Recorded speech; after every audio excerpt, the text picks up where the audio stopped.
నమస్తే. ఈరోజు మన స్టూడియోకి ముఖ్య అతిథిగా రాష్ట్ర కార్యదర్శి టీడీపీ పార్టీ కుసుమ గారు మన స్టూడియోకి ఇచ్చేస్తున్నారు. Madam, welcome madam. నమస్తే అండి. మేడం, సాధారణంగా ఇప్పుడున్నటువంటి సమాజంలో మహిళలకి రక్షణ కొంచెం తగ్గింది. గతంలో దాడులు ఎక్కువ ఉన్నాయి, ఇప్పుడు దాడులు జరుగుతూనే ఉన్నాయి, ఇప్పుడు జీరో అనేది లేదు. అయితే మీరు ఆ కాలంలో చూశారు, ఈ కాలంలో చూస్తున్నారు. మరి అప్పటి నుంచి ఇప్పటిదాకా రాజకీయ ప్రయాణం చేయడం అంటే మామూలు విషయం. మీరు అసలు మీ ప్రయాణం ఎలా మొదలవుతుంది? నేను రాజకీయాల్లోకి వచ్చి 15 సంవత్సరాలు అయిందండి. 15 సంవత్సరాల నుంచి కూడా నేను మామూలు యాక్టివ్ పాలిటిక్స్లోనే ఉన్నాను. నేను ఎక్కువ కమ్యూనిటీ వైజ్గా వచ్చాను. బ్రాహ్మణ్ కమ్యూనిటీ నుంచి వచ్చాను, ఒక బ్రాహ్మణ కులంలో నుంచి. అది ఎందుకు రావాల్సి వచ్చింది అంటే, కమ్యూనిటీలో తొందరగా ఎవరు బయటికి రారు రాజకీయాల్లో. వాళ్ళకి ఏదైనా సమస్య వస్తే కూడా వాళ్ళకు ఒక రిప్రజెంటేటివ్ ఉండాలి. ముఖ్యంగా మహిళలకి, ఈ చిన్న చిన్న వాళ్ళు ఎవరైనా ఉంటారు, వంట చేసుకునే వాళ్ళు, పూజారులు, ఇలా గుళ్ళల్లో ఉండేవాళ్ళు, వీళ్ళందరికీ మనం సపోర్ట్గా ఉండాలి. ఎక్కడన్నా అన్యాయం జరిగినా ఒక బ్రాహ్మణ స్త్రీ బయటకు వచ్చి చెప్పుకోలేదు, వాళ్ళు వచ్చి మన దగ్గర చెప్పుకునే విధంగా ఉండాలనే ఉద్దేశంతో నేను బయటికి రావడం జరిగింది. ఏజ్లో వచ్చారు మేడం మీరు పొలిటికల్? నేను వచ్చేసేసి 35-36 ఏజ్లో వచ్చాను. After marriage? మా పిల్లలు కూడా పెద్దవాళ్ళు అయ్యాక. ఇప్పుడు మీ ఫ్యామిలీ ఎలా సపోర్ట్ చేస్తారు? సపోర్ట్ అంటే నాకు కొంచెం ఎర్లీగానే మ్యారేజ్ అయింది, చిన్నప్పుడు అయింది. తర్వాత మా హస్బెండ్ కూడా సహకరించారండి. ఆయన కూడా గవర్నమెంట్ కాలేజీ ప్రిన్సిపాల్గా చేస్తారు. ఆయన కానీ మా కుటుంబ సభ్యులు కానీ సహకరిస్తూ వచ్చారు. నేను కూడా మామూలుగా ఏంటంటే ఈ డ్వాక్రా లేడీస్కి ట్రైనింగ్స్ అవి ఇచ్చేదాన్ని, స్కిల్ డెవలప్మెంట్ ప్రోగ్రామ్స్. దాంతో సమాజంలో బయటికి రావడం జరిగింది. బయటకు వచ్చి మనం కూడా కొంచెం ఏదో ఒకటి చెయ్యాలి సమాజం కోసం. స్పందించే హృదయం నాది. కొంచెం వెంటనే ఏదన్నా కానీ ఎవరన్నా బాధపడుతున్నారు అంటే వెళ్ళిపోవడం, వాళ్ళకి సపోర్ట్గా ఉండడం, అలా ఎక్కువగానే ఉంటుందండి. నాకు కొంచెం బాధ అనిపిస్తుంది ఎవరన్నా చూస్తే. దాని మోటోతోనే నేను రావడం జరిగింది. ఆ రోజు బేసికల్గా మీ కుటుంబ నేపథ్యం అంటే రాజకీయానికి ఏమన్నా లింక్ ఉందా లేకపోతే? ఎవరు లేరండి మా దాంట్లో రాజకీయం ఎవరు లేరు. మా ఫాదర్ వాళ్ళు సినిమా ఫీల్డే కానీ ఎవరు లేరు. ఆయనకి ఏంటంటే ఆ రోజు కూడా మా నాన్న నాగబాబు గారి దగ్గర మేనేజర్గా ఉండేవాడు సినిమా దానిలో ఉన్నప్పుడు ఈ ప్రజారాజ్యం పార్టీ పెట్టారు. దానిలో నాకేంటంటే నేను చిరంజీవి గారి అభిమాని, బాగా చిరంజీవి గారి అభిమాని అయ్యేసరికి ఇక మనం కూడా వెళ్దాం అనుకుని అక్కడ కూడా యాక్టివ్గానే ఉన్నాను. యాక్టివ్గా ఉన్నా ఇవ్వడం కూడా రాష్ట్ర మహిళా కమిటీలో ఇచ్చారు. అక్కడ కూడా ఇచ్చిన తర్వాత బాగా పనిచేసాం. తర్వాత ఆయన తీసుకొచ్చి కాంగ్రెస్ పార్టీలో కలపడం, కాంగ్రెస్ పార్టీ మళ్ళీ బాగుంట గారు తీసుకొచ్చి మళ్ళీ జనార్దన్ గారు మమ్మల్ని అందరినీ బాగా ఆప్యాయంగా ఆహ్వానించడం 2013 ఎండింగ్లో. ఇంకా అప్పటి నుంచి మేము జనార్దన్ గారితోనే ఉన్నామండి. అంటే మీరు చిరంజీవి అభిమానులు, ఆయన తమ్ముడు పార్టీ పెట్టినప్పుడు మళ్ళీ అటువైపు లేదండి. ఇంకా మేము ఎందుకంటే మేము జనార్దన్ గారి దగ్గర కమిట్ అయిపోయాం. జనార్దన్ గారు నాకు చాలా గౌరవం ఇచ్చారు. ఎందుకంటే వాళ్ళ కుటుంబం కూడా ఒక బ్రాహ్మణ మహిళ అని ఒక గౌరవంతో నన్ను చూడడం జరిగింది. నిజంగా చెప్తున్నాను కదా, ఆయన రాజకీయంగా నా ఎదుగుదలకి జనార్దన్ గారు బాగా తోడ్పడ్డారండి. అటు కులపరంగా కానివ్వండి, కులంలో రాష్ట్రం మొత్తం కూడా కుసుమకుమారి అంటే ఒక మంచి నేమ్ వచ్చింది. సర్వీస్ ఓరియంటెడ్, ఆ అమ్మాయి కమిట్మెంట్గా ఉంది, అది జనార్దన్ గారు. అలాగే రాజకీయంగా కూడా వచ్చి రాగానే బ్రాహ్మణ్ కార్పొరేషన్ పెట్టారు. అది చంద్రబాబు గారు 2013లో పాదయాత్ర చేస్తున్నప్పుడే మాటిచ్చారు, మేము కార్పొరేషన్ పెడతాను, బ్రాహ్మణులు కూడా అగ్రకులంలో ఉన్న బాగా ఇబ్బందులు పడుతున్నారు అన్నారు. మేము జనార్దన్ గారి దగ్గరికి వచ్చినప్పుడు ఆయన నేను చేస్తున్న పని చూసాడు, ఈ అమ్మాయి కమ్యూనిటీ కోసం బాగా ఇచ్చేస్తుంది అనుకున్నారు. బ్రాహ్మణ్ కార్పొరేషన్ పదవి ఇప్పించారు. ఆ పదవికి నేను నా సాయశక్తులా మొత్తం బాగా వర్క్ చేశానండి. అదంతా కూడా జనార్దన్ గారి సపోర్టే. అంటే ఆ శాఖ మీకు అప్పచెప్పారు, వర్క్ చేశానంటారు. ఎంతమందికి మీరు ఏం చేయగలిగామంటే మొత్తం మీకు చెప్తా. అందులో మీకు స్కాలర్షిప్లు బ్రాహ్మణ పిల్లలకి అవి ఇప్పించాం. వృద్ధాప్య పెన్షన్స్ ఇంట్లో ఎంతమంది ఉంటే అంతమందికి, భార్య భర్త, నెక్స్ట్ అలాగే ఒక వికలాంగురాలు ఉంటే వికలాంగురాలికి, నెక్స్ట్ ఒంటరి మహిళ, ఈ నలుగురికి కూడా ఇచ్చేవాళ్ళం అండి. ఒకే ఏ ప్రభుత్వం ఎందుకు చేస్తుందండి? ఇప్పుడు ఒక ఇంటికి ప్రభుత్వం పెట్టింది, కార్పొరేషన్ సపరేట్ గా పెట్టింది. బ్రాహ్మణ్ కార్పొరేషన్ బ్రాహ్మణుల కోసం సపరేట్ గా పెట్టింది.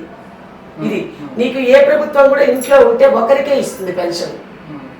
ఇంట్లో నలుగురికి ఇచ్చింది ఎక్కడుంది చెప్పండి? ఎవరు ఇవ్వరు కదా. భార్యాభర్తకి ఇద్దరికి వచ్చేది, చెరి 1000 రూపాయలు 2000. కార్పొరేషన్ లో సపరేట్ గా స్కీమ్స్ పెట్టారు కొన్ని. బ్రాహ్మణ కార్పొరేషన్ లో ఆ రోజు పెద్దలందరూ కూర్చొని కమ్యూనిటీ పరంగా ఇలా ఇలా ఉన్నాయి బాధలు, వీళ్ళకి మనం ఏదైనా చెయ్యాలి అని చెప్పేసి కొన్ని రాసుకున్నారు. అలాగే మళ్ళా చనిపోతే 10,000 రూపాయలు ఇచ్చేవాళ్ళు. అది ఎక్కడా లేదు. చనిపోయినప్పుడు అంత్యక్రియలకి ఒకవేళ వాళ్ళు 45 రోజుల్లోపు డెత్ సర్టిఫికెట్ పెట్టుకుంటే 10,000 రూపాయలు ఇచ్చేవాళ్ళు. లేదండి, నిర్వీర్యం చేసేసారు ఇప్పుడు వచ్చిన ప్రభుత్వం వైసీపీ. 2019 దాకా 2014 నుంచి 2019 వరకు కూడా మనం అన్నీ జరిపించారు. బ్రాహ్మణ కార్పొరేషన్ ద్వారా అన్నీ జరిగాయి. మీకు ఇదే కాదు, విదేశీ విద్య బ్రాహ్మణ పిల్లలు ఫారిన్ వెళ్ళి చదువుకోవడానికి 10 లక్షల రూపాయలు కూడా ఖర్చు పెట్టింది గవర్నమెంట్. అలాగే మన దామచర్ల జనార్దన్ గారు ఈ ఒంగోలు నియోజకవర్గంలో బ్రాహ్మణ నిరుద్యోగ యువతకి ఉపాధి కింద కార్డులు కూడా ఇచ్చారు కార్పొరేషన్. అది కూడా మన దామచర్ల జనార్దన్ గారు చేసింది. అలాగే ఇంకా ఈ మన బ్రాహ్మణ ఈ టిట్కో ఇళ్ళు ఆ రోజున ఎంతమంది అడిగితే అంతమందికి 150-200 మందికి కమ్యూనిటీ పరంగా అడిగిన వాళ్ళకి అడిగినట్టుగా కూడా సంతకాలు పెట్టించి వాళ్ళందరికీ కూడా ఇల్లు శాంక్షన్ చేయించారు. ఆ రోజున వచ్చి వీళ్ళు ఈ రోజున ఆప్ చేసి ఆ ఇల్లు ఇవ్వకపోగా వాళ్ళు అద్దెకుంటున్న ఇళ్ళకు కూడా రెంట్ కట్టుకుంటూ ఆ రోజు 1,00,000 రూపాయలు పాపం డిపాజిట్ 5 రూపాయలకి 10 రూపాయలకి వడ్డీకి తెచ్చి కట్టారు. వాళ్ళు కట్టిన తర్వాత ఈరోజు ఇల్లు కంప్లీట్ కాలేదు, వీళ్ళు వచ్చాక ఇల్లు ఇవ్వలేదు, వాళ్ళు అద్దె కట్టుకుంటూ మళ్ళా తెచ్చిన దానికి వడ్డీ కట్టుకుంటూ ఉంటే ఈ రోజున బ్యాంక్ వాళ్ళు కూడా వాళ్ళ మీద ప్రెజర్ చేయడం జరిగింది లోన్ కట్టమని, ఇల్లు ఇవ్వకుండానే. ఇల్లు ఓకే, అది ఆ టాపిక్ పక్కన పెడితే ఇప్పుడు పట్టాలు ఇచ్చారు కదా, వాటిల్లో మీ కమ్యూనిటీ అంటే మీరు కమ్యూనిటీ బేస్ గా మాట్లాడుతున్నారు, మీ వాళ్ళకి న్యాయం జరిగిందా లేదా? ఇప్పుడు అది నాకు తెలియదండి, ఎవరు తీసుకున్నారో ఎవరు తీసుకోలేదో.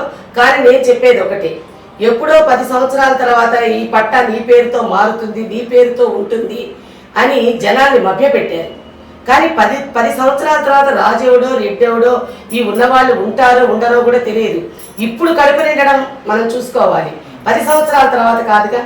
అంతేగా ఈ రోజు ఏంటి అని నేను ప్రతి వాళ్ళకి చెప్పేది ఏంటంటే 10 సంవత్సరాల తర్వాత దాని గురించి ఆలోచించక్కర్లేదు. రేపు మనకు మంచి నాయకుడు మనకు వస్తే రేపు జనార్దన్ గారు కూడా ప్రతి ఒక్కరికి 2 సెంట్లు ఇస్తానంటున్నారు. ఇల్లు ఉన్న వాళ్ళకి టిట్కోలో ఇల్లు ఉంటే అవి బాగు చేయించి వాళ్ళకి ఇస్తానన్నారు. ఇల్లు లేని వాళ్ళకి 2 సెంట్లు స్థలం ఇచ్చి ఇల్లు కట్టే బాధ్యత కూడా గవర్నమెంట్ తీసుకుంటుందని చెప్తున్నారు. కాబట్టి 10 సంవత్సరాల తర్వాత జరిగే దాని గురించి ఆలోచించకుండా రేపు జరిగే దాని గురించి ఆలోచించి మన నాయకుడిని మనం తెచ్చుకున్నట్టయితే అటు బ్రాహ్మణ కార్పొరేషన్ వస్తుంది, ఇటు జనార్దన్ గారు చేసే బెనిఫిట్స్ అన్నీ కూడా కమ్యూనిటీకి చేస్తారు. ఎందుకంటే వాళ్ళ కుటుంబానికి బ్రాహ్మణులు అంటే చాలా గౌరవం. నిజం చెప్తున్నారు కదా, సార్ కానీ మేడం కానీ వాళ్ళ అమ్మా నాన్న కానీ చూడంగానే వాళ్ళ ఇంటి మనిషిలాగానే బాగా చూసుకుంటారు. ఎప్పుడు కూడా ఈ రోజు వరకు 10 సంవత్సరాలు నా ప్రయాణంలో చాలా బాగా చూసుకున్నారు మమ్మల్ని. ఎప్పుడు కూడా మా కమ్యూనిటీ అంటే ఆయనకు ఒక గౌరవం, వాళ్ళకి బాగా చేయాలి, కష్టపడుతుంది. ఈ రోజు ఈ స్థాయిలో కుసుమకుమారి ఉంది అంటే రామచంద్ర జనార్దన్ గారు. మీరు 10 ఏళ్ల క్రితం ప్రజారాజ్యంలో ఉన్నారు, 10 ఏళ్ల పాటు ప్రయాణం టీడీపీలో. ఇప్పుడు టీడీపీలో తెలియకుండానే ఒక రాజకీయ సమీకరణలో జనసేన పార్టీ కూడా వచ్చి కలిసి వచ్చింది. ఎప్పుడైనా మీరు కలిసి కూర్చునేటప్పుడు ఏమైనా అనిపిస్తుందా మీకు ఫీలింగ్? అదే మన పార్టీ అని అనిపిస్తుందా, లేకపోతే పక్క పార్టీ వాళ్ళే అనే ఫీలింగ్? లేదండి, అలాంటిది ఏం లేదు. ఎందుకంటే ఇది రాష్ట్ర స్థాయిలో క్షేత్రస్థాయిలో జరిగింది ఇది. ఎందుకంటే ఒక దుర్మార్గుణ్ణి సాగనంపాలి అంటే అప్పట్లో కూడా దేవతల టైంలో కూడా అందరూ ఒకటి అయ్యేవాళ్ళు. బ్రహ్మ విష్ణు మహేశ్వరులు ఒక యుద్ధం చేయాలంటే, ఒకరిని సంహరించాలి అంటే అందరూ ఒకటయ్యి ఎన్నో యుక్తులు పన్నే సంహరించేవాళ్ళు. ఈ రోజున రాష్ట్రం ఉన్న పరిస్థితి కూడా అటువంటిదే. ఎందుకంటే ఏ వర్గం వాళ్ళు, కులాలు మతాలు అందరూ కూడా, అన్ని వర్గాల వారు కూడా అతను చేస్తున్న దానికి సఫర్ అవుతున్నారు. అటువంటి దుర్మార్గుల్ని పంపాలనుకున్నప్పుడు వీళ్ళందరూ ఏకమయ్యి చేయడం అనేది ఖచ్చితమైన పని, అది కరెక్ట్ అయిన పద్ధతి కూడా. చంద్రబాబు నాయుడు గారు ఒక నిర్ణయం చేశారు అంటే అది అందరికీ ఉపయోగపడేది. ఆయన ప్రపంచ మేధావి. అటువంటి మేధావి ఒక నిర్ణయం తీసుకున్నప్పుడు ప్రతి ఒక్కరం కూడా ఆమోదించాలి ఆయనది. మీరు చెప్పిన మాటలు ఒక 2 క్వశ్చన్లు అన్నమాట. ఒకటి ఏంటంటే, జగన్ ఒక సైకో అని చెప్పి జగన్మోహన్ రెడ్డిని దించడమే పనిగా ఇదే అజెండాగా పవన్ కళ్యాణ్ గారు వస్తున్నారు. ఇది తప్ప నేనేం చేస్తాను, నేను ఇది చేస్తాను అది చేస్తాను ఒక మాట చెప్పలేదు, ఏ సభలో చెప్పలేదు. ప్రజలకి ఉమ్మడి మేనిఫెస్టో వచ్చింది తప్ప అంతకుముందు ఆయన పొత్తు పెట్టు ముందు జనసేన పార్టీ ఇది చేస్తుంది అని ఎప్పుడు ఏనాడు ఒక మాట చెప్పింది. జగన్ దించడమే నా అంతలా స్ట్రాంగ్ గా ఒక పాయింట్ పట్టుకుని ప్రజల్లోకి రావడం అంటే మామూలు విషయం కాదు. అసలు ఏం చేసి మీ పాయింట్ ఆఫ్ వ్యూలో ఆయన చేసిన అక్రమాలని చెప్పండి, ఒంగోలుకి చెప్పండి. ఒంగోలు ఎందుకు చేయలేదండి? ఒంగోలులో చెప్తున్నానండి, ఇప్పుడు ఒంగోలులోనే వీళ్ళు వచ్చినప్పటి నుంచి ఎన్ని అరాచకాలు చేశారు చెప్పండి. ఫస్ట్ మా మహిళలు మీరు మీ కమ్యూనిటీ పరంగా మీ కమ్యూనిటీకి చేసినటువంటి ద్రోహం అంటే చెప్పండి. మా కమ్యూనిటీకి చేసిన ద్రోహం అనేది నేను చెప్తున్నానండి. ఫస్ట్ నేను మున్సిపల్ ఎలక్షన్లో మొన్న జరిగే చూడండి, మొన్న కాక ఫస్ట్ జరిగి పోస్ట్ పోన్ అయింది. ఆ రోజు నేను నిలబడ్డాను. నేను ఎందుకంటే అంతకుముందు గతంలో బ్రాహ్మణ్ కార్పొరేషన్ ద్వారా అందరికీ లబ్ధి చేకూర్చాము. మా డివిజన్ అది, మా కమ్యూనిటీ ఎక్కువ ఉన్న డివిజన్. జనార్దన్ గారు ఈ అమ్మాయి అయితే అక్కడ గెలుస్తుంది అనేది ఆయన సర్వేలు ఆయనకు ఉంటాయి కదా, ఇచ్చారు. ఇచ్చిన తర్వాత మా వాళ్ళనే నా మీదకి పంపించారు.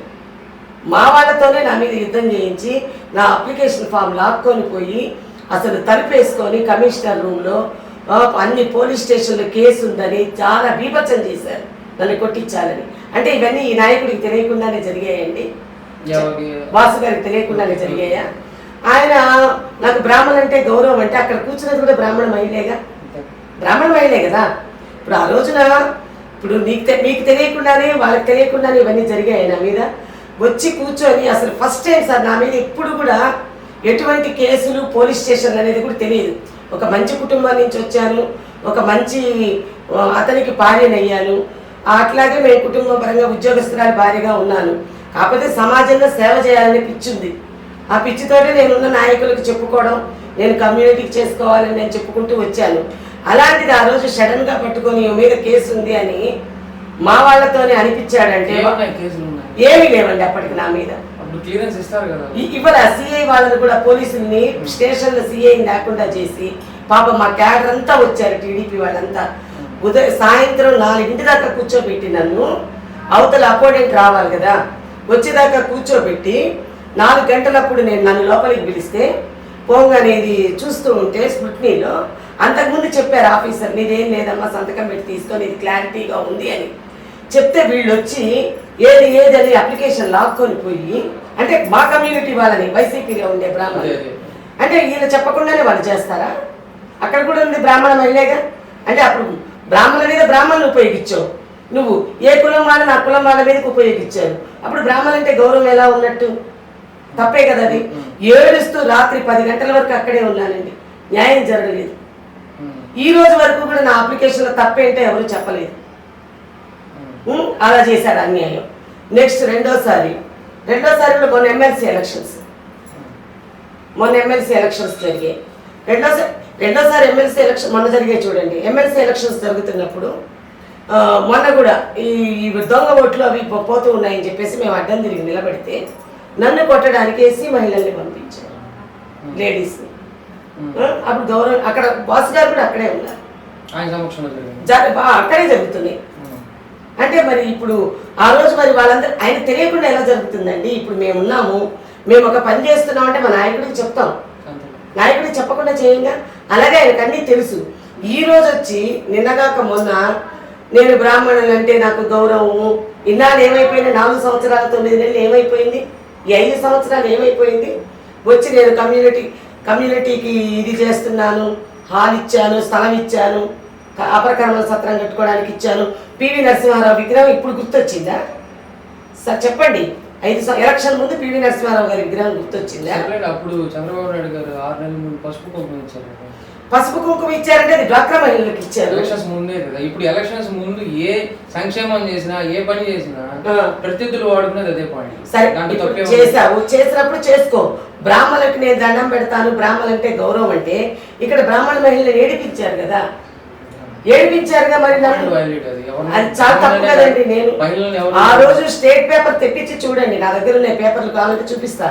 స్టేట్ ఎడిషన్ లో బ్రాహ్మణ మహిళ ఏడుస్తూ ఉన్నది అని చెప్పి ఫోటో కూడా వచ్చింది నాది. ఆ రోజు బాబు గారు అందరు కూడా మాట్లాడారు. చెప్తున్నాను, ఇలాంటివన్నీ చేశారు. మళ్ళీ మాకు అక్కడ ఎక్కడ మేము 2014 నుంచి 2019 వరకు తీసుకోండి, ఎక్కడన్నా ఇలాంటివి జరిగాయా? ఎప్పుడన్నా ఇలాంటివి జరిగాయా? ఎక్కడన్నా వచ్చిందా? ఎవరి మీద రాలేదే చెప్పండి. మేము మేము కూడా మరి చేయొచ్చుగా. ఎప్పుడు చెయ్యం. ఎందుకంటే మనం ఒక చంద్రబాబు గారి నాయుడు గారి ఆలోచన కానివ్వండి, రామచంద్ర మనం ఒక పని చేసేటప్పుడు మన నాయకుడిని కూడా మనం దృష్టిలో పెట్టుకొని మనం ముందుకెళ్తాం. అమ్మో మనం ఈ పని చేస్తే మన నాయకుడికి ఇది అవుతుంది అది అవుతుందని. అలాగే మేము ఉంటాం తప్పితే తెలుగుదేశంలో ఎప్పుడు కూడా అట్లాంటి అరాచకాలు మేము చేయలేదు. మేడం అంటే మీ వైఖరి బాగా స్ట్రాంగ్గా రెబల్గా అంటే యంగ్లో ఉన్నప్పుడు అలాగే ఉన్నట్టున్నారు, ఇప్పటికీ అలాగే మెయింటైన్ చేస్తున్నారు.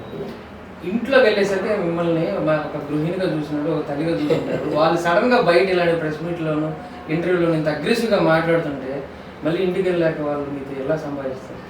ఇంట్లో ఏం లేదండి, వాళ్ళకి అలవాటు అయిపోయింది. ఎందుకంటే నేను ఫస్ట్ రోజు అలా కాకముందు ఫస్ట్ ఎక్స్పీరియన్స్ అంటే కొంచెం భయపడ్డారు ఇంట్లో వాళ్ళు కూడా. మన మున్సిపల్ ఆఫీసు ఎలక్షన్లో ఆ గొడవ అయిపోయిన తర్వాత అవతల వాళ్ళు ఏమన్నా వచ్చి గొడవ చేస్తారేమో ఇంటి మీదకి ఇలాంటివి అన్నప్పుడు కూడా నేను ఒకటే అన్నా, మనం మంచిగా ఉన్నాము, మనం తప్పు చేయలేదు, నేనేం భయపడను. కానీ ఆ రోజు పాపం జనార్దన్ గారు రాత్రి 1 గంట 2 వరకు కూడా మా కార్యకర్తలందరూ కూడా మా ఇంటి దగ్గరే ఉన్నారండి. మా నాయకులు కానీ కార్యకర్తలు కానీ.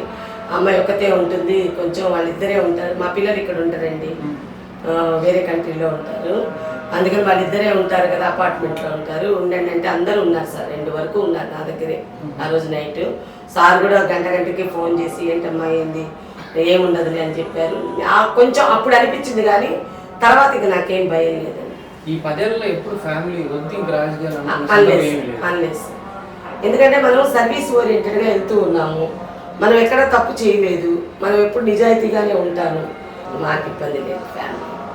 ఇప్పుడు అంటే పార్టీకి కావచ్చు లేకపోతే కార్పొరేషన్స్కి అతీతంగా వ్యక్తిగతంగా మీరు బ్రాహ్మణులు కమ్యూనిటీ పరంగా ముందుకు వచ్చారు కాబట్టి మీ వ్యక్తిగతంగా ఏమైనా సర్వీసులు చేస్తున్నారు? వ్యక్తిగతంగా కూడా చేస్తానండి. నేను ఇంటి దగ్గర ఫ్యామిలీ కౌన్సిలింగ్ చేసుకుంటూ ఉంటాను. నెక్స్ట్ మనమే సంపాదన కోసం డబ్బులు తీసుకునే వరకు చేయనండి. నేను ఉచితంగానే వాళ్ళు వస్తే వాళ్ళతో ఎంత దూరమైనా వెళ్తాను. అది ఓన్లీ కమ్యూనిటీ వరకు. వాళ్ళని తీసుకొని ఎంతవరకైనా వెళ్తాను. కుటుంబ సమస్యలు ఉన్నా చేస్తాను. పోలీస్ స్టేషన్కి అయినా వెళ్తాను, వాళ్ళ దగ్గర నుండి చేస్తాను. ప్లస్ ఏదైనా ఎవరైనా హెల్త్ బాగాలేదంటే ఎవరిని ఇచ్చేవాళ్ళు ఉంటే వాళ్ళకి ఫోన్ చేయడం, బాబు వాళ్ళకి హెల్ప్ చేయండి అని చెప్పడం. అది కూడా కమ్యూనిటీలో వాళ్ళ దగ్గర దారి చూపించడం. అంతకు మించి మనం తెచ్చి వాళ్ళని మేమే ఆస్తి పరులం కాదు, డబ్బులు లేవు. ఉన్న ఇల్లు ఒకటి, అది కూడా సార్ కొనుక్కున్నది. మా సార్కి వచ్చే పెన్షన్, పిల్లలు వాళ్ళ ఉద్యోగాలు వాళ్ళు ఖర్చే సార్కి. అంటే ఇప్పుడు మన అధికారంలో లేము కదా, మనం పని చేసుకోవాలి. అలాగే నేను కందుకూరు అబ్జర్వర్గా కూడా ఉన్నాను ప్రజెంట్. అంటే రాష్ట్ర కార్యదర్శులందరికీ కూడా ఒక్కొక్కటి వేస్తారు, అక్కడ కూడా పనిచేస్తూ ఉన్నాను అబ్జర్వర్గా. వెళ్ళొస్తూ ఉంటాను. ఏ మీటింగ్ ఉన్నా మనం వెళ్ళేసి వస్తూ ఉంటాం. ఎందుకంటే మనకిచ్చిన పని కమిట్మెంట్గా బాధ్యతగా దాన్ని పూర్తి చేయాలన్నదే నాది. అంతే, మనం చేసే పని కరెక్ట్గా ఉండాలి. అప్పుడే మనం ఎవరైనా మాట్లాడినా కూడా మనం గట్టిగా మాట్లాడగలుగుతాం, సమాధానం చెప్పగలుగుతాం అనేది నా నమ్మకం. పిల్లలు ఏం చేస్తున్నారు?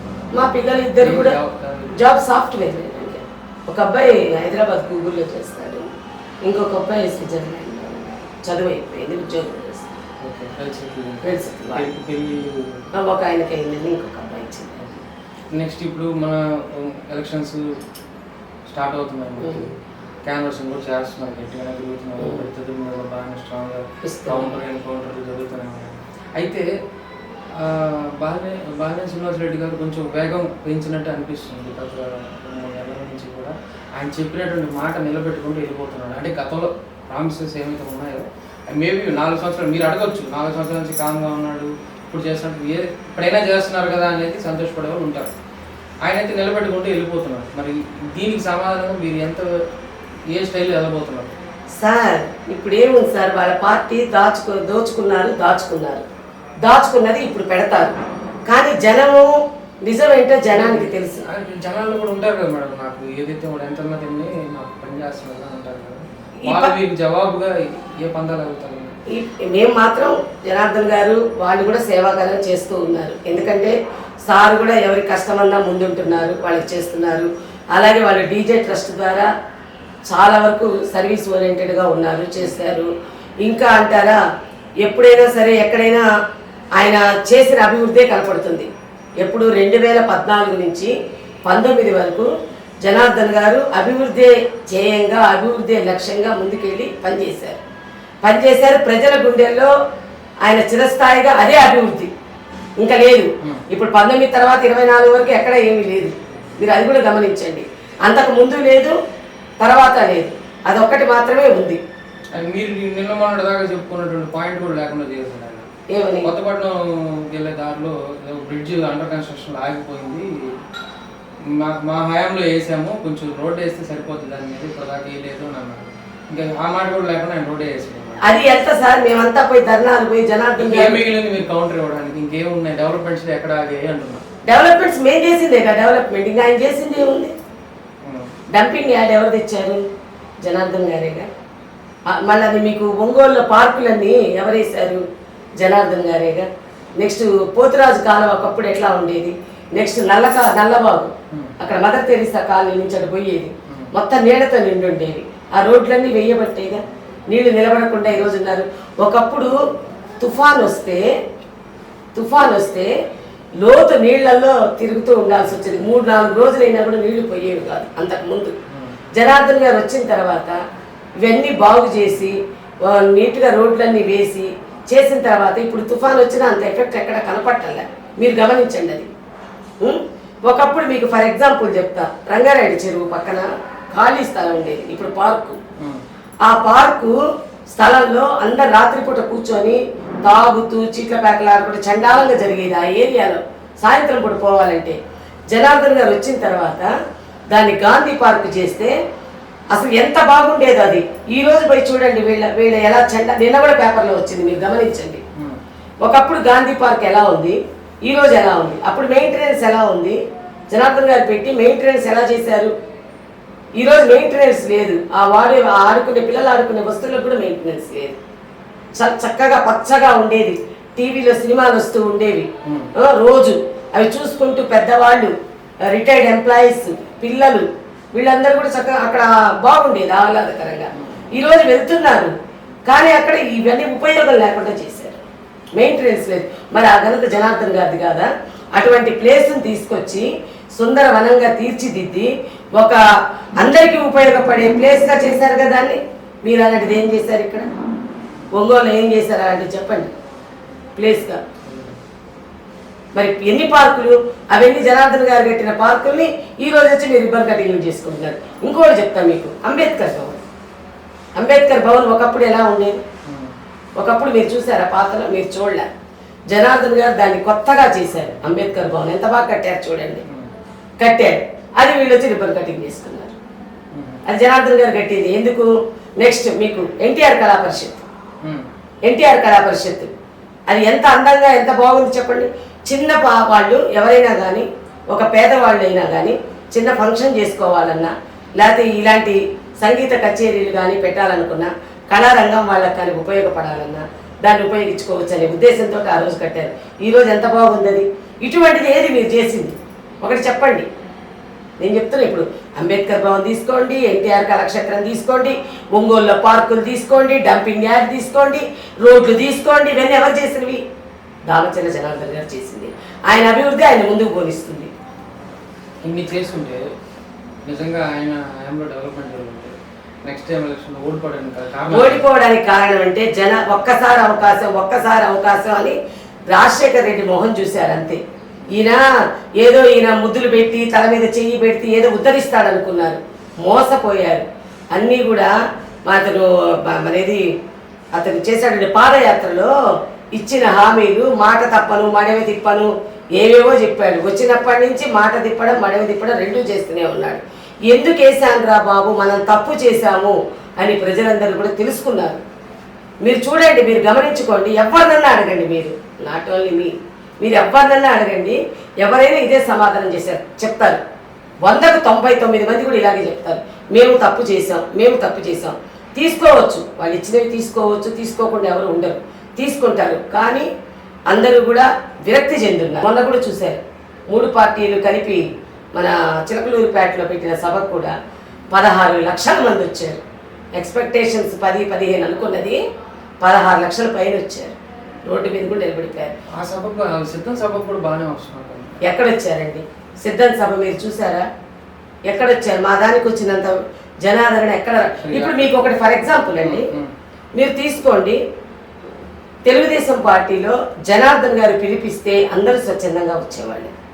మీరు గమనించండి, ప్రతి ఒక్కరు కూడా. మేము అధికారంలో లేకపోయినా మా పార్టీలో మహిళలు ఎంతమంది ఉన్నాం? మహిళా కార్యకర్తలు ఎంతమంది ఉన్నాం చెప్పండి? 60-70 మంది ఉన్నాం. 60-70 మంది.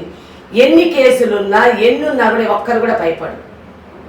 పెద్ద క్యాడర్ నుంచి చిన్న క్యాడర్ వరకు కూడా జనార్దన్ గారి కోసం మేము సైతం అంటూ పనిచేసేవాళ్ళే.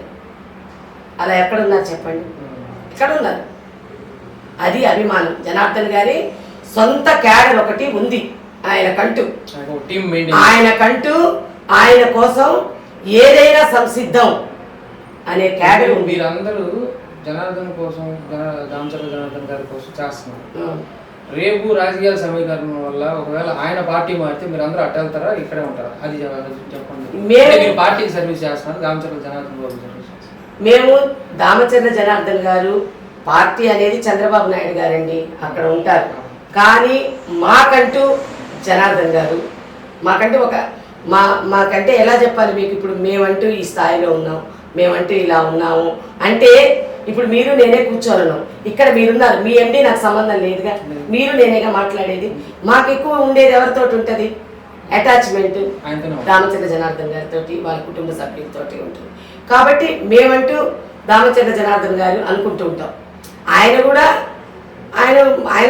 బాస్ గారి దగ్గర ఉంటారు, చంద్రబాబు గారి దగ్గర అటాచ్మెంట్ ఉంటుంది. మాకంటూ పొద్దున్న లేస్తే మేము ఉండేది జనార్దన్ గారి దగ్గర. కాబట్టి మేము మా నాయకుడు అనుకుంటాం. ఇప్పుడు ఈ మధ్య కాలంలో మేడం ఇక్కడ మేయర్ గారు ఇళ్ల పట్టాల గురించి తప్పుగా మాట్లాడితే చెప్తూ కొడతాం అన్నట్టుగా రియాక్ట్ అయ్యారు. దీని గురించి మీ కామెంట్ ఏంటి? సార్, అంత పెద్ద స్థాయిలో ఉన్న మహిళ అసలు ఒక మేయర్ అయ్యండి అలా మాట్లాడడం ఆ విఘ్నతకే వదిలేస్తుంది. ఈ మాటను ఎవరికి తగిలి ఉంటుంది అంటారు? ఎవరు అన్నట్టు ఉద్దేశించి? ఆమె ఎవరిని అనుకుందో మాకు అనవసరం. మాట్లాడేది మీరందరే కదా సార్. ఇప్పుడు ఒకటి నాయకుడి దగ్గర నుంచి ఇప్పుడు చెప్తున్నాను, ఒక క్యాడర్లో ఉన్నప్పుడు, ఒక పద్ధతిలో ఉన్నప్పుడు, ఒక మంచి హోదాలో ఉన్నప్పుడు కొన్ని మాటలు మాట్లాడకూడదు. అర్థమైందా? అది మాట్లాడినప్పుడు వాళ్ళ విఘ్నతకే వదిలేయాలి. వాళ్ళ అంతరాత్మకే తెలుసు ఎవరేంటని, వాళ్ళు ఏంటనేది వాళ్ళకే తెలుసు. అందుకని వాళ్ళకే వదిలేస్తాం అన్నమాట. ఆమె విఘ్నతకు వదిలేస్తాను. లేటెస్ట్గా ఎంపీ అభ్యర్థిగా మాగుంట గారు టీడీపీలో రావడం, ఫ్యామిలీ మళ్ళీ వైసీపీ నుంచి. అయితే ఈ పరిణామాలు ఇప్పుడు మీరు ఎలా ఆయన్ని రిసీవ్ చేసుకొని ముందుకు నడవబోతున్నారు? జనార్దన్ గారు బాగానే ఆహ్వానించారు, ఆయన బాగున్నారు, బాగానే చూసుకుంటారు. అంతకుముందు కూడా 2014-19 వరకు మా దగ్గరే ఉన్నారు కాబట్టి మాగుంట గారు. ఆయన మేము కూడా వెళ్ళి అక్కడ ఉండి మళ్ళీ రావడం అలా ఏం లేదండి. అటువంటిది అందరూ అలాగే ఉన్నారు. ఎందుకంటే మాగుంట గారు ఎప్పుడు కూడా ఎవరిని కూడా కాంట్రవర్సీగా మాట్లాడడం, ఎవరిని కూడా ఇది చేయడం అనేది ఉండదు. ఆయన ఎవరిని మాట్లాడరు, ఆయన అందరినీ కలుపుకొనే ఉంటారు. వాళ్ళ కుటుంబం. ఎలక్షన్స్ స్టార్ట్ అయిపోయినాయి. ఇప్పుడు మీరు తీసుకొచ్చినటువంటి మినీ మేనిఫెస్టో 6 పథకాలు ఏవైతే ఉన్నాయో దాని మీద ఒక చిన్న అసంతృప్తి ప్రజల్లో ఉన్నది. ఏంటంటే గతంలో కూడా చంద్రబాబు నాయుడు గారు పసుపు కుంకుమను ఇంకోటి ఎలక్షన్స్ ముందు చాలా బంపర్ ఆఫర్లు ఇచ్చుకుంటూ వచ్చారు. ఇది నమ్మే ఆ రోజు జరగలేదు, కొన్ని జరగలేదు, అది ఒప్పుకోవాల్సినటువంటి విషయం. అది కారణాలు ఏదైనా కానీ తర్వాత ఇది కూడా జరుగుతుందా లేదా అనేది ఒక అభద్రతా భావం అయితే ఉంది. దీని గురించి మీ కామెంట్ ఏంటి? సార్, అది మనం ఊడిపోయాం కదా. అప్పుడు పసుపు కుంకాలు ఇచ్చాము, ఇంకా అది లాస్ట్ అయిపోయింది. ప్రభుత్వం వచ్చుంటే చేసేవాళ్ళే కదా, రాలేదు కదా మనం. తర్వాత ఇప్పుడు ఈ మేనిఫెస్టో మొత్తం అందరు చేసేదే కదా. ఈ సూపర్ 6 అని పెట్టారు. ఇవన్నీ మహిళలకు ఉపయోగపడేవి. ఎందుకంటే గతంలో ఎవరు కూడా ఇలా పెట్టలేదు. మన 18 నుంచి 40 సంవత్సరాల మహిళలందరికీ, 59 సంవత్సరాలు ఉన్న మహిళలందరికీ కూడా డబ్బులు వేయడం, అలాగే ప్రతి చదువుకునే అమ్మాయికి మనం ప్రతి సంవత్సరం స్కాలర్షిప్ ఇవ్వడం, ముఖ్యంగా ఉచిత బస్సు ప్రయాణం, అది చాలా మందికి ఉపయోగపడుతుంది. ఎందుకంటే మీరు ఆలోచించండి, చుట్టుపక్కల గ్రామాల నుంచి పొద్దున్నే లేచి ఒంగోలు రావాల్సి ఉంటుంది అందరు. వాళ్ళ వృత్తిరీత్యా కానీ ఇక్కడి నుంచి చాలా తీసుకొని వెళ్ళి అక్కడ వాళ్ళు అమ్ముకుంటారు. పల్లెటూర్లలో కూరగాయలు కావచ్చు, పండ్లు కావచ్చు, బట్టలు కావచ్చు, ఫ్యాన్సీ ఐటమ్ కావచ్చు, ఏదైనా కానీ వాళ్ళు వచ్చినప్పుడు ఉచిత బస్సు అంటే వాళ్ళకి ఎంత ఆనందం ఉంటుంది. ఆటోలో రావాలన్నా చాలా డబ్బులు తీసుకుంటారు. అందుకని ఈ బస్సు ప్రయాణం కాలేజీకి వచ్చే పిల్లలు ముఖ్యంగా కాలేజీకి వచ్చే పిల్లలు కానివ్వండి, స్కూళ్ళకి వచ్చే వాళ్ళు కానీ, గవర్నమెంట్ ఉద్యోగస్తులు అంటే గవర్నమెంట్ టీచర్స్ కూడా ఫ్రీనే అవుతుంది అనుకుంటాను నేను. ఇంకప్పుడు మహిళలందరికీ కూడా ఫ్రీనే అవుతుంది. ఈ చిన్న అంటే టీచర్లు అంటే ప్రైవేట్ స్కూళ్ళలో చేసే టీచర్లకి వీళ్ళందరికీ కూడా ఎంతో ఉపయోగంగా ఉంటుంది. అది మెయిన్. నెక్స్ట్ వచ్చేసి పెన్షన్ కూడా పెంచుతారు, ఇస్తారు. ఇంకపోతే మేనిఫెస్టోలో ఇచ్చినవన్నీ కూడా ఉపయోగమైనవి మీకు. ఇక ఏది కూడా మంచినీళ్ళ సౌకర్యం, ప్రతి ఇంటికి ROది వచ్చేసేటట్టు వాటర్, ముఖ్యంగా మనిషికి వాటరే కావాలి కదా, అవి పెట్టారు. ఇక మళ్ళానేమో చదువు. నిన్నగాక మొన్న మీకు ఒకటి వచ్చింది, కళలకు రెక్కలు. అది ఎంత ఉపయోగం చెప్పండి. ఆ పిల్లలు ఎంతవరకు చదివితే అంతవరకు చదువు, ఏదైనా కానీ చదివిస్తామని చెప్పేసి అది కూడా ఇచ్చారుగా, అది కూడా వాళ్ళకు ఉపయోగం. అది అంతా ఆన్లైన్ చేసేసుకుంటున్నారు వాళ్ళు. ఇవన్నీ కూడా బాబు గారు ఒకటి తీసుకున్నారంటే వెనక్కి తగ్గరు. నాకు తెలిసినంత వరకు ఎప్పుడు కూడా ఆయన పెట్టినట్టుగానే చేస్తూ వచ్చారు ఈ రోజు వరకు. ఇవన్నీ కూడా రేపు అన్నీ సక్సెస్ అవుతాయి. ఎందుకంటే కూడా పోయిన చోట కూడా మేము వెళ్ళిన చోట చెప్తూ ఉంటే కూడా అందరూ హ్యాపీగానే ఫీల్ అవుతున్నారు. తప్పు చేశామమ్మా అని అంటున్నారు. కానీ బాబు గారు వస్తేనే, ఎందుకంటే ముఖ్యంగా జనాలందరికీ కూడా రాజధాని, 3 రాజధానులు అనేసరికి ఎవరు జీర్ణించుకోలేకపోతున్నారు. ఇంతవరకు ఏ రాష్ట్రంలో కూడా ఇటువంటి సమస్య రాలేదు. మనకి వచ్చేసరికి ప్రజలందరికీ ప్రభుత్వంలో ఉన్నప్పటికీ కూడా ఒక పర్మనెంట్ బిల్డింగ్ కట్టలేకపోవడం అనేది కూడా మీ సైడ్ డిఫాల్ట్ లేదు. అప్పుడు సార్ అసలు ఉత్త చేతులతో మన రాష్ట్ర విభజన తర్వాత ఎక్కడ సార్ ఏముంది సార్, అసలు ఉత్త దాంతో వచ్చి ఆ రోజు మోడీ మనకి స్పెషల్ స్టేటస్ ఇస్తానని చెప్పి వచ్చాడు కదా శంకుస్థాపన. ఏమన్నా ఇచ్చారా? ఎవరు ఇచ్చారు? 5 ఏళ్ళు అక్కడి నుంచి కేంద్రం నుంచి సపోర్ట్ లేకుండా అప్పుడు ఆ రోజు మనం వచ్చారు, అందరూ వచ్చారు, కానీ డబ్బులు మనకి లేవు కదా. ఏమీ లేని ఉత్త చేతులతో అంత తీసుకొచ్చారు బాబు గారు. మీరు ఆలోచించండి, కియా ఫ్యాక్టరీ దాలేదా చెప్పండి. మరి ఫ్యాక్టరీ తీసుకొచ్చారు. ఇండస్ట్రీస్ ఉన్నాయి కనపడుతున్నాయి. రెండోది ఏంటంటే ఈ రోజు ప్రత్యర్థులు మనల్ని ఒక ఏదైతే చూపించే పాయింట్ ఏదైతే ఉంటుందో అది ఖచ్చితంగా మన సైడ్ డ్రాప్ అయిపో. ఆయన ఏమంటున్నాడు, ఒక్క పర్మనెంట్ బిల్డింగ్ కూడా కట్టలేదు అని అంటున్నాడు. అదే ఇప్పుడు ఆయనకు 5 అయింది ప్లస్ ఆయన ఏం కట్టాడు?